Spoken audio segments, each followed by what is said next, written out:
Pre ఇండిపెండెన్స్లోనే అది government land గుడికి చెందిన స్థలంగా రిజిస్టర్ అయిపోయి ఉంటే మరి నువ్వు కాగితాలు చూస్తున్నావా లేదా చూసేవో లేదో నాకు తెలియదు శ్రావణ్ గారు.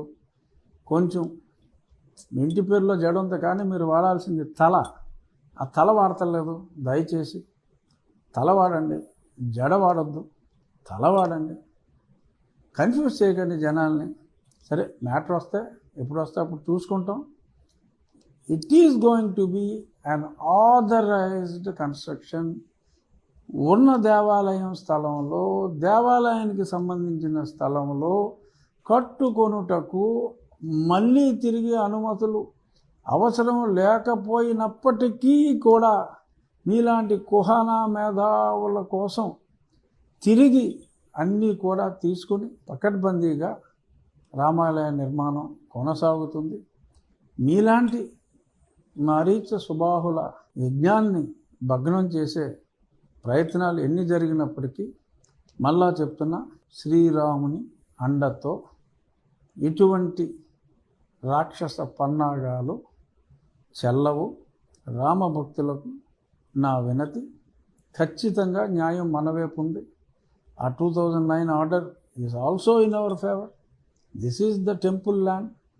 This is not public place which is giving any disturbance to the public.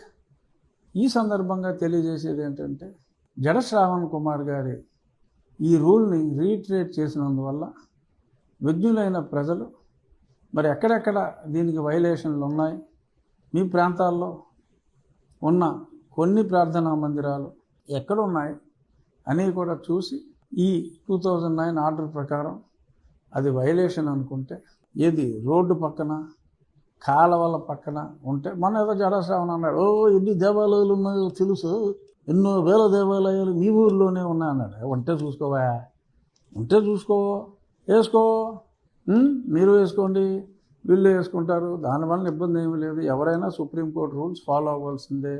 But అయ్యే దగ్గర అవ్వట్లేదని చెప్పి మాట్లాడటం అది విజ్ఞత కాదు, అది సంస్కారం కాదు, అది సభ్యత కాదు.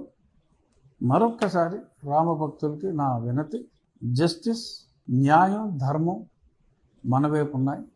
ఇటువంటి అడ్డంకులు ఎదుర్కోవాలి, తప్పదు. చిన్న చిన్న అడ్డంకులు వస్తాయి, ఎదుర్కొందాం. అనుకున్న సమయానికి 7 నెలల్లో రామాలయ నిర్మాణం ఖచ్చితంగా పూర్తవుతుంది. అతి త్వరలో ఈ అడ్డంకులన్నీ అధిగమించి శంకుస్థాపన ముహూర్తం పెట్టుకొని మనం ముందుకెళ్దాం.